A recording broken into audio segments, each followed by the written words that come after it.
sessions. Um, Yes. uh, you go on site, on scene, anytime there's large casualties. Yeah. I told you I was stalking you, right? Yes. Yes.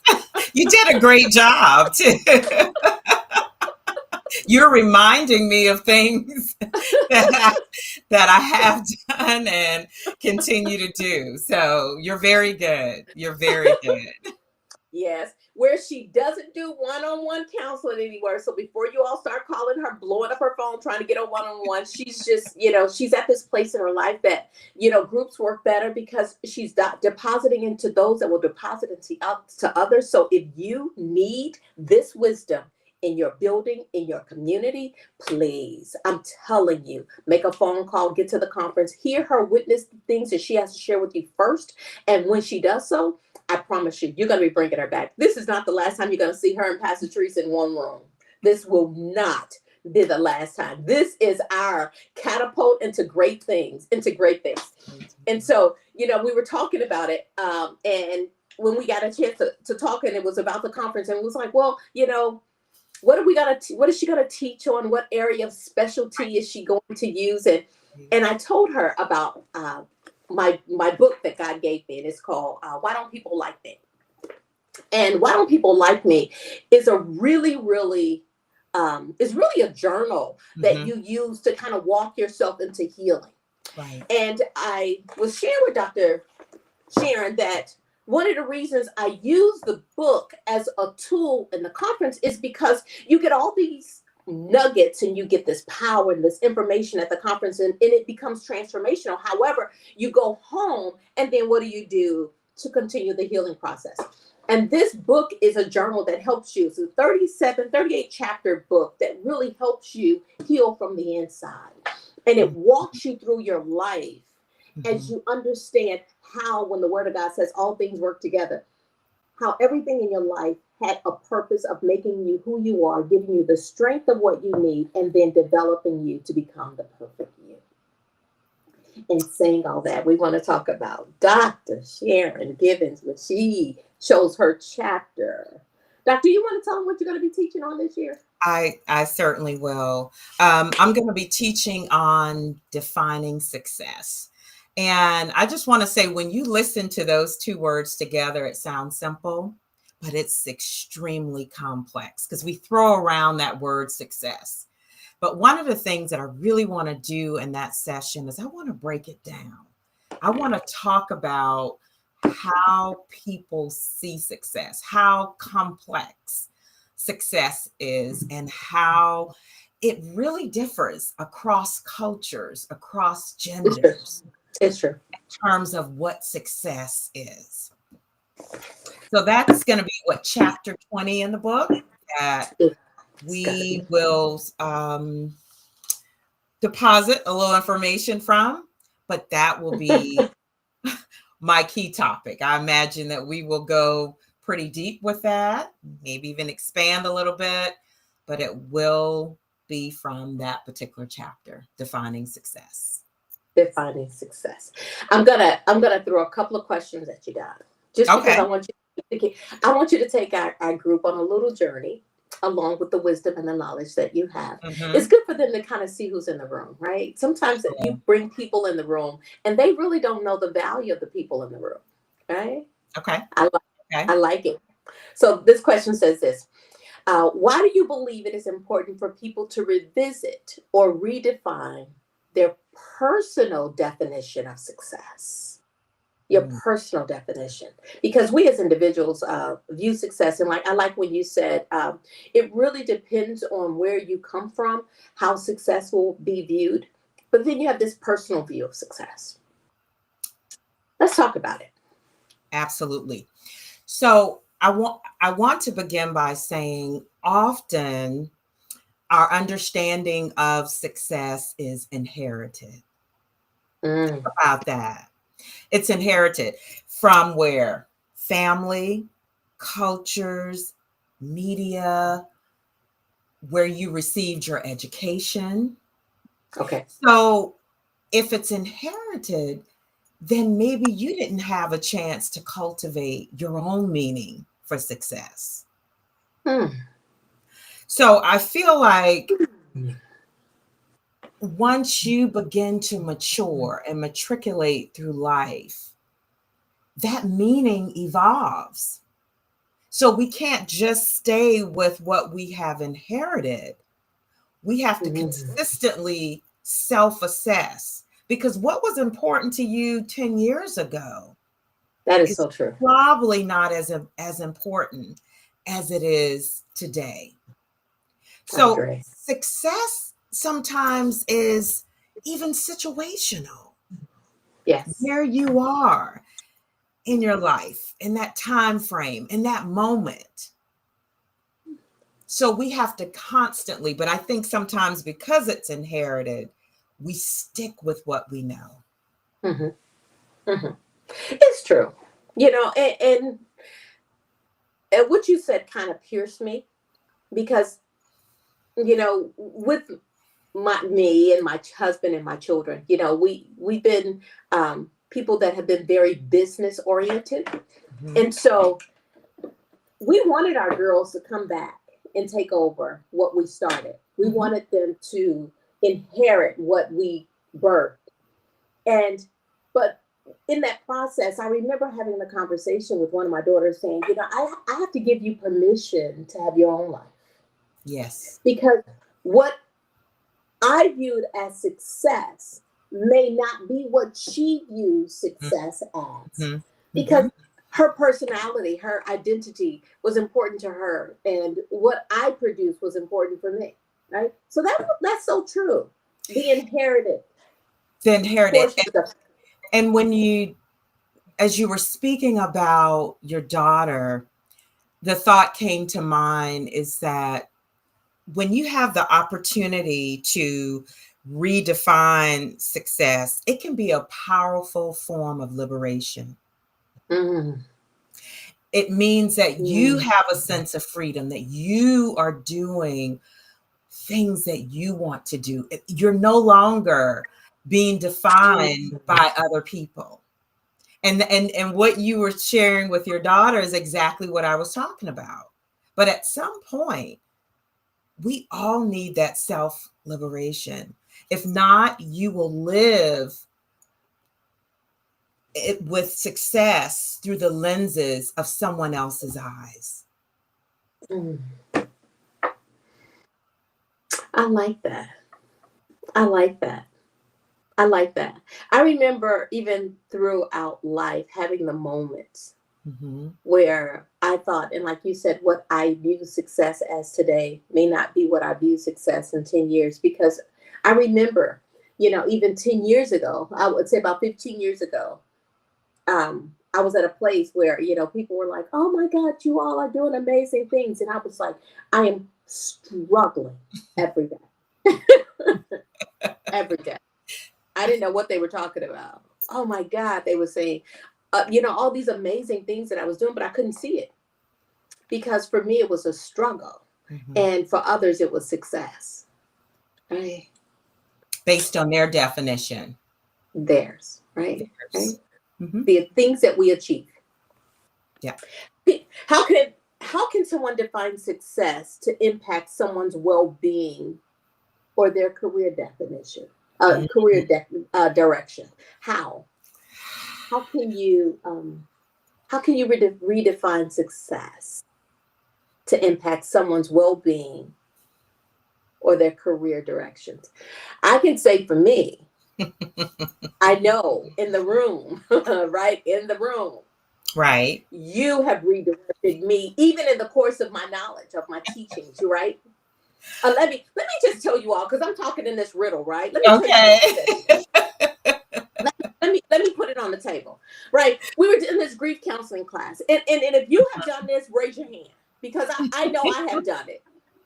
She said this. She says, when you're dealing with people who are going through grief, Mhm. sometimes what you find yourself doing is trying to provide evidence that you understand what they're going through. Right? Yes. So you input Absolutely. your hurt, you input your knowledge. It's like, oh yeah, I understand what it's like to you lose your dog. I lost my dog too. You know, he was 7 years old when I lost him, Mhm. and you know he was brown. And, you know, and she said, don't nobody care about what you're going through. When you, I mean, what nobody care of what you went through when they're going through something. You That's don't bring up your past to give them evidence. There's a certificate. You get to talk to me. You get a certificate. And I said, "Oh my God!" You know, she said, and there was some real people in the room, right, guys? There was some real people in the room, right? All of us are those people that have been in that era for so long that we got comfortable with saying, you know, I understand what you're going through. I've been through that too. And she was like, this is not the time you discuss what you've been through when someone is going through. Stop and listen. Your job is to listen. And then she gave us this test to see if we listen. I don't think anybody in that room, did anybody in that room pass that test? No, we didn't pass that test. I was like, I thought I was a really good listener because I practiced listening. She gave us a test. We failed it flat. And it helped us to understand when people go through things, you need to learn how to listen, right? Because there's things that they're telling you. And sometimes when they're telling you things, it doesn't always come out in words. Absolutely. Sometimes it comes out in the story. Absolutely. Absolutely. Mind changing. Okay, I'm sorry. I got off. See, okay. when you start talking about how you can impact someone to change the course of their life, that was impactful for me. That's good. That's good. So when I say to you, go ahead, Ms. Sharon, your turn. Dr. Sharon, your turn. Well, redefining success can really be transformative. And how that impacts your career, two things need to happen. Okay. You need to self-assess, and then you need to gain clarity. Okay. Most people don't have clarity. And so when you have clarity, you decide what you're going to say yes to, what you're going to say no to. Those are the kinds of things that happen when you have clarity. See, when we're very clear, we tend to operate more on purpose. When we're confused, that's when we don't make our best decisions. And so when you think about looking at a new career or transitioning, for example, into another career, if you're really focused on redefining success, you will engage in self-awareness, self-assess, gain the clarity that you need. And perhaps that will move you in the direction. You will give yourself permission, for example, to take a risk, which is important, particularly when you're looking at the trajectory of your career. Because I really don't know anybody who's extremely successful in the work that they are doing who's not taking some sort of risk. Now, there's low level risk and there's high level, but true success always requires a risk. And when you have clarity and when you have confidence, you're more likely to take a risk. Also, when you become more self-aware, you begin to trust yourself more because you know who you're trusting.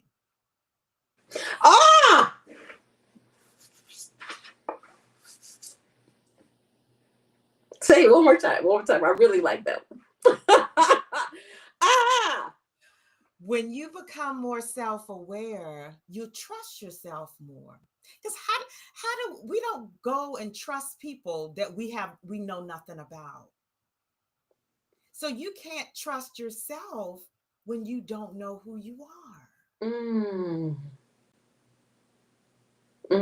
Trust people that you don't know. That's good. That's good. I like that. And so you will make better decisions. I like that. Your life period.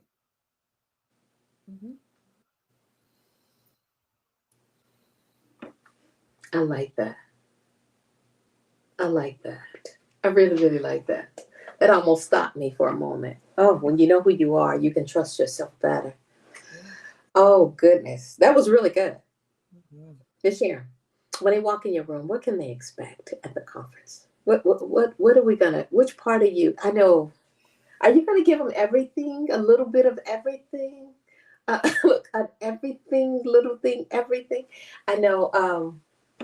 There's another project I got coming up that I'm gonna be calling you about because I know this is one of those dear things to our heart. But um, what can they expect? Now, I don't want to give too much, okay? Don't, don't. 'Cause I want you to come and actually hear and receive and learn.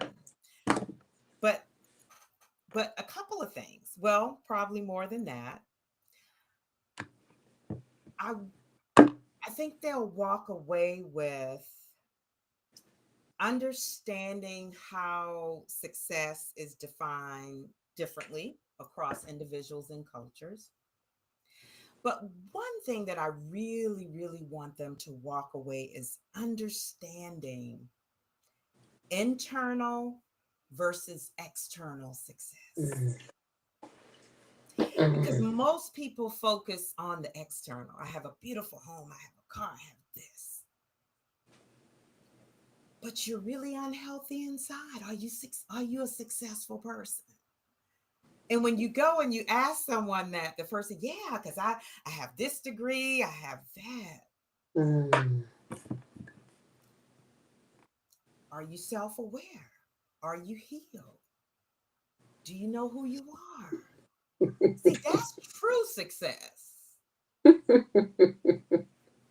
So we want to look at the external versus internal.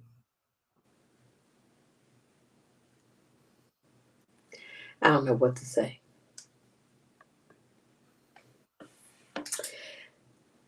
Sharon, Miss Dr. Sharon, we can't take it off because people have to be able to give you the accolades in the room because I think it's important that they know that you don't just step in the room, you bring something with you. And so when you start talking about that success, that internal versus external, um, that materialistic versus the solid, in the book, I talk about this situation where we had this very wealthy person that was in our life. And, he came in and he talked to us, and we were talking, and we were just having casual conversations. And then out Mhm. of nowhere, it comes up. He says, people must view you to be successful from where you come from. I was thinking, come from? What does that mean? Mhm. What does that mean? What does that mean? And then I began to, the more I began to learn him, Mhm. I realized that success to him was external, where Absolutely. mine was internal. Mhm. So success for me was when you change someone's life and their life becomes the better because you arrived. I love those aha moments, right? When you're changing people's lives Mhm. one moment at a time. But his Absolutely. life did not view me to be successful changing lives. His life viewed me successful only when I achieved the natural things that he achieved. You know, I'm not a very materialistic person. So when it Mm. comes to a lot of that stuff, I'm kind Mhm. of like this. Mhm. Having a big house, I only come and visit it on the weekends. All right. Not in it, don't want to clean it. I'm at my glory days. I want to travel. I want to be out. I don't want to be in, right? Right, right, I don't right. want all of that. Mhm. Mhm. Those are things that I did in my 30s and my 40s and now that I'm an adult, it's like, no, no, no. There's more fun outside than it is inside. But Mhm. that internal versus external is really, really huge. And it really helps you really define who you are. Because when you Absolutely. put a lot of things in your external and you put more in the external than you do in the internal, Mhm. then Mhm. you're probably filled with something else. Right, What would you right. call that, Miss Sharon? If you feel with something else?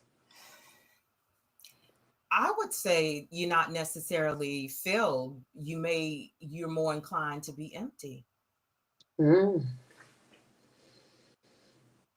because you're loaded with the external, but you're empty with the internal. Mm.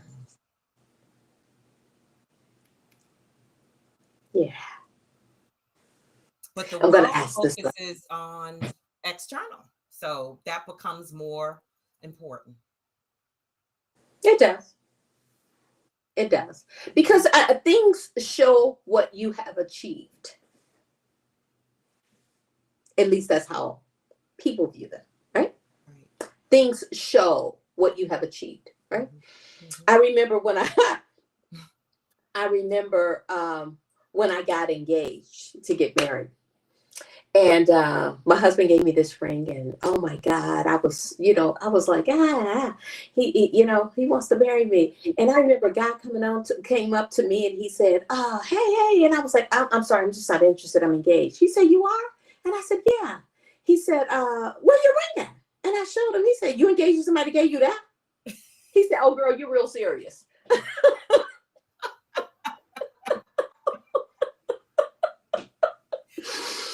But see, he was looking at the external. And I'm so grateful I ain't listened to him, right? Right, right. Here we have 40 years later, right? 40 years later, here we have the present still together, right? Had I looked at the natural Absolutely. or the external on that moment, I would have walked away believing, I need more, right? Mm-hmm. And I tell people, don't let your relationship be measured by a diamond. Mm-hmm. Man, that thing probably put you in debt. Right. The diamond will not sustain the relationship. Oh, absolutely never. Right? The internal versus the external. They're going to walk away with a big surprise, right? They're going to get it. They're going to get it. All right. Let's see if we can get through this last moment. Okay. Will there be a specific activity or a moment in the workshop that will spark an aha for your people? I feel confident that it will. Absolutely. Because a couple of things. Looking at a success lifeline. Mm-hmm. And walking back through your journey. Because what we tend to pinpoint are what we perceive as failures. Oh. Mm-hmm, mm-hmm. But really looking at the lessons that have contributed to your learning and growth is success. So as we walk through that success lifeline, one of the things that I want to do is help people to reframe. Because people always put a time, say, I didn't become successful until I was 40. And so I said, in 40 years, you had no success. Mm-hmm. You had success leading up to the 40 years. Mm-hmm. Didn't know how to label it and frame it as success. Because success only had one or two meanings to you prior to 40 years. Mm-hmm. We all are successful. It's a matter of how you frame it. And so as we walk through our personal journeys, that's good. We begin to reframe experiences. You're going to realize how successful you are. I told you. And she is not tipping her hand yet. Just wait. I promise you, when she comes in the room, you're going to know she arrived. Dr. Sharon Givens, I can't wait to sit on a panel with you and have the wisdom just pour out to the people, helping them heal from past tragedies, learning and understanding how the frame works, right? All things work together for the good, and success is only as important to the person who achieves it, right? I often say this. People will never, ever appreciate you for what you have until they desire what you offer. That's right. That's There's right. no value in you when I have no desire for you. But Absolutely. when I have a desire, I value all of you and I value you. I know what you're bringing, and I am so elated. And let me say again, thank you. Thank you for being a part of the 2025 Becoming the Perfect Me conference. Uh, they're going to be changed. And I'm so glad I got to meet you. I'm so glad I got to meet you when I did. You are a divine arrival in my life. I will never, ever, ever forget you. I will never forget what I have learned. I will always put it to practice. You have made me become better just being in your presence. And if I can be changed in that moment, you are going to be changed in a moment too. 2025, Becoming the Perfect Me, September 5th, 6th, and 7th in Savannah, Georgia at Embassy Suites, right at the Savannah airport. You got to register. Get online right now. Register, get your tickets. Marette Brown Clark is going to be our worship experience on Friday night. We have some local artists that will be coming in on Saturday. But let me say this, more than anything, God's going to be in the house to transform the lives of those that are there. Come with your mind ready to be transformed. Then allow your heart to be renewed. And I know this, that you're going to come hurt. And for you, your goal is to leave changed. Know what the hurt produced and know what the pain has the ability of bringing out in you. I am who I am because of what I've been through, right? Don't discount your struggles. It made you who you are, and it will make you what you are about to become. Register today. Becoming the Perfect Me. www.teresaaroberts.com. Get your tickets. There's some group rates. There's some one-day rates, but just come for the whole weekend. It's Friday, Saturday, and Sunday. We're doing just get to the airport. We'll trolley you over. There's no price, no cost for that. Breakfast is included every day. I don't know. You may not even eat because you're going to be so full of what God is going to be doing. So I say to you, get in the house, get in the house, and get in the house. Becoming the Perfect Me again, September 5th, 6th, and 7th, Savannah, Georgia this year. And I'm going to just say, you're not going to be sad that you came. You might be sad if you miss it. Whatever's around, take it off your table, make it important. My daughter said this, keep the main thing, and make sure you use it to grow right. So Dr. Sharon, I want to say thank you for joining us today, giving the people an opportunity to get to meet you, hear your voice, bring some of your nuggets with them to the conference. I just want to say I appreciate you. And I can't say thank you enough for what you are doing for our community and for all that you do. I just want to say I appreciate you. I do. Thank you. Thank you for having me. Yeah. Thank you. And so, guys, we're going to be signing off for now, but I'll be meeting you again next Monday with another guest.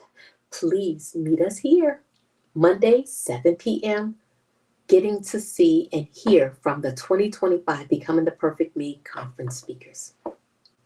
Until then, I'll see you soon.